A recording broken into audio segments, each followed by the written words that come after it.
ওয়ালাইকুম আসসালাম। আমার নাম মোহাম্মদ মুস্তফা। আমাদের বাড়ি হলো লক্ষ্মীপুর। আমার ছেলে মানসিক সমস্যা, মাথার ব্রেনের সমস্যা। ইনশাআল্লাহ সুস্থ আছে। এই সমস্যা বহুদিন হইতে স্যার, বোধহয় 27টা বছর হইতে। 10 বছর আগে ধরে দেখা দিচ্ছে। আমি চট্টগ্রামে এমআরআই করাইছি, ওইখানের ওষুধ খাওয়াই, সেটাই ওরা মানে না। তো এই স্যারের কাছে আইছি, এখন পরীক্ষা নিরীক্ষা করাইছি। ইনশাল্লাহ এখানে যে ওষুধ দেখছে ওষুধগুলা কিছু লাইনের দিকে আছে ইনশাল্লাহ। ও মানে কারারও ছিল না, কারে কি করব সে বলতে পারে না। ঘর দরজা ওইটা সেটা ভাঙে চুরে মৃত্যু নেমে যাই যা মা বা মাল্লায় বাবালে কান্দিতে কান ইয়ে করতে। আচ্ছা, মানে উনি কি মা বাবাগুলো ও অসুখ আছে তখন বুঝতো না না, কারোর কাছে না। রোগ উঠলে রাগ না, অসুস্থ হওয়ার অবস্থায় ঘুম কম হইতো, এখন ঘুম ঠিক মতন হয় না। এগুলো বুঝতাম না, মাথা ব্যথা টাথা এগুলো এতে রোগটা উঠলে এতে নিজে করতে হচ্ছে না। কেন উঠে কি আসো বিষয় হয়তো করতে গালি গ্যালাজ তো করছে, গালি গ্যালাজ অনেক সময় গালি গ্যালাজ করতো না, মানুষ পারতো না। তার পরিবারের কিছু মাধ্যম দিত, পরিবারের একটু গাছ দিকে যাইতো জিনিস তেমন ভাঙচুর করতো না।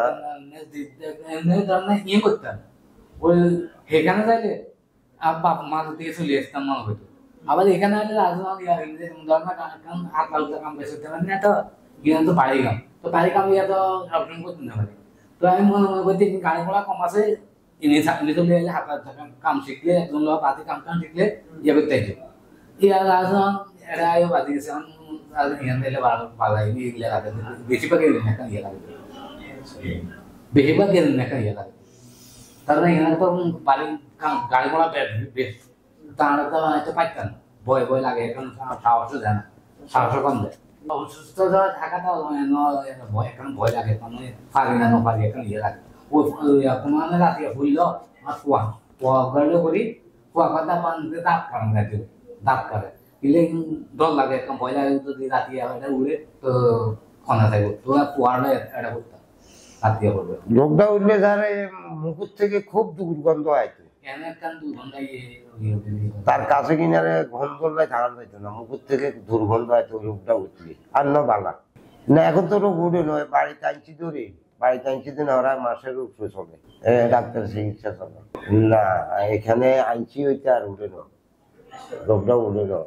অন্য চট্টগ্রাম ইয়েতে দেখাইছি, যে চট্টগ্রাম এমআরআই করাইছি ওখানে, মাইজি এখানে ইয়াতে দেখাইছি, আর এখানে দেখাইছি, 3 জায়গায় দেখাইছি। আর খোনার বহুত পরিবার দেখাইছি, যে কোনো লাভ হয় না।